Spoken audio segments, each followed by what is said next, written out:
सबैजनालाई स्वागत छ मेरो च्यानलमा। मेरो च्यानलको नाम चाहिँ स्क्रिनमा सर्र आउनेछ।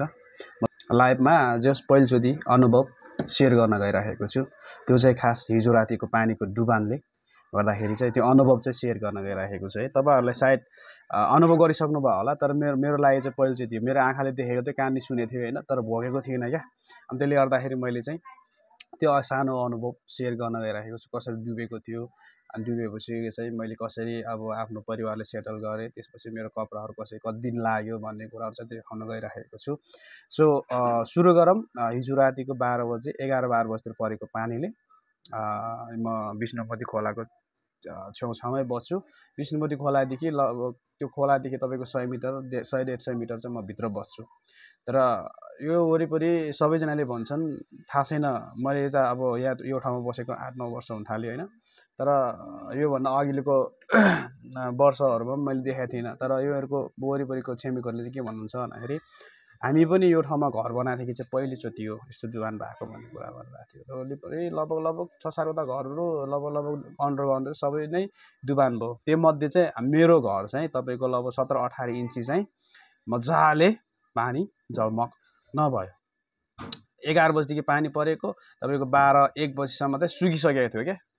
अनि मैले आफ्नो परिवारहरूलाई चाहिँ मैले बालबच्चाहरूलाई परिवारलाई चाहिँ माथिल्लो तलामा सिफ्ट गरेँ। किन भन्दाखेरि करेन्टहरू लाग्न सक्छ, वरिपरि पावर सकेटहरू थियो हैन। 17-18 इन्ची भन्दा धेरै माथि हो, लगभग तपाईँको 1.5 फिट हाइटमा पानी आइसक्यो। अनि त्यसपछि मैले बच्चाहरूलाई पनि सबैलाई माथि सिफ्ट गरेँ।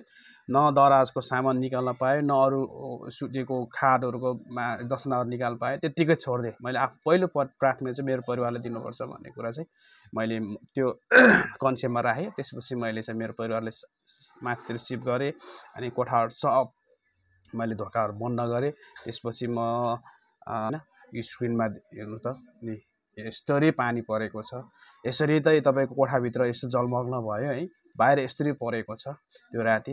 त्यसपछि भोलि बिहान त्यो राति त्यस्तै भयो। 11-12-1 बजीसम्म लगभग ओसार पसार कार्पेटहरू सबै कपडाहरू मिलाउँदा यताउता गर्दा नै 2-3 घन्टा त्यतिकै बित्यो। अनि 3-4 बजीतिर हामी सुत्यौँ त्यही खाटमा हामी सुत्यौँ। बच्चाहरूलाई पनि उताउली त्यही खाटमा सुताएँ, म पनि त्यही खाटमा सुत्यौँ।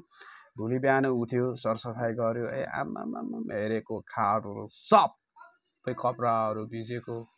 लास्टमा गएर सबै कपडाहरू सुकायो, निकाल्यो, धुयो। यस्तो गनाएको थियो धलोको हैन। त्यसैले गर्दाखेरि लास्टमा चाहिँ हामीले चाहिँ सबै सामानहरू निकालेर बाहिर राख्यो। त्यसपछि धुनुपर्छ भन्ने कुरा हाम्रो कन्सेप्टमा आयो। खाट भिजेर जग्छ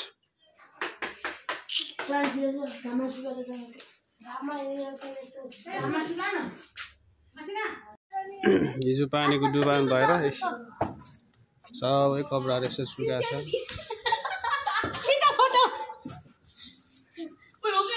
हाम्रो हिजो पानीको यतिसम्म लेभलमा आएकै यहाँ ढर्सा नै छ। यहाँ के नाम 1.5 फुट सब सुकाएर रहेछ सबै कोठाभित्र सब यति आएछ हिजो यहाँ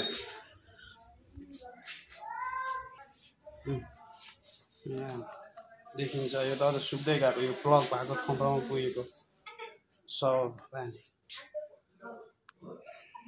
झन्डै बाँच्यो। जस म त लाइन सर्ट हुन्छ कि जस्तो लागेको थियो, लाइन सर्ट चाहिँ भएन। सामानहरू चाहिँ पुरै काम नलाग्ने भएको छ है। यहाँ त झन् यो माथि नै पुगेपछि यहाँ पुगेछ, यहाँसम्म पुगेछ यसै।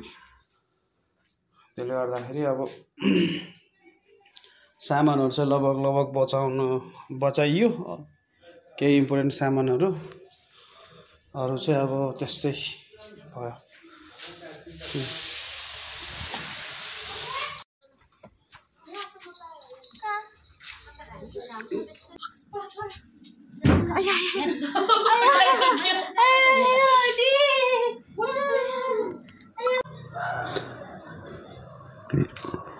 यो हिजोको पानीले यहाँभित्र राखेको दराजभित्र राखेको कपडाहरू है सब पानी जम्मा भएछ। अनि त्यही कपडाहरू सुकाएको यो सबै वरिपरि।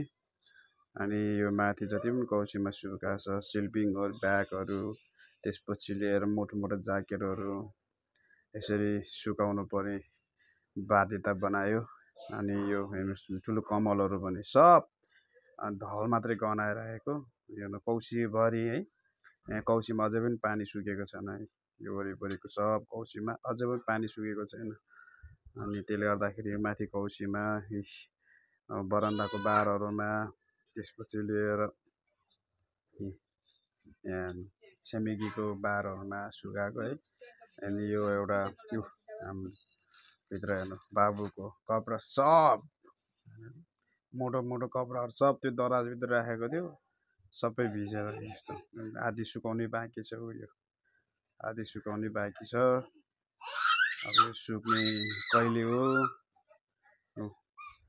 यत्रो ठाउँमा पनि झन्नै 4वटा कोठा अड्ने ठाउँमा पनि सुकाएर पनि अझ पनि सुकेको छैन। ठाउँै पुगेको छैन है। यहाँ स्कुटी माथि राखेर बाइकहरू माथि राखेर यसरी सुकाउँदाखेरि पनि माछा झुन्डा जस्तो माछा सुकाएको थियो है गरेर सुकाउँदाखेरि पनि ठाउँ पुगिरहेको छैन। बुढीले त्यहाँ सुकाउँदैछ। बुढीले सुकाएर आइरहेको गाह्रो छ बाहिर भित्र सबै ठाउँमा सुकायो। अन्तिममा 2-3 दिन लाग्ने जस्तो लाग्यो सुकाउँदा। धन्यवाद सबैजनालाई सेयर लाइक कमेन्ट गरिदिनु भएकोको लागि धेरै धन्यवाद छ। अहिलेलाई हामी छुट्टिन्छौँ। अर्को भिडियोमा भेटौँला। बाई बाई नमस्ते बाई बाई।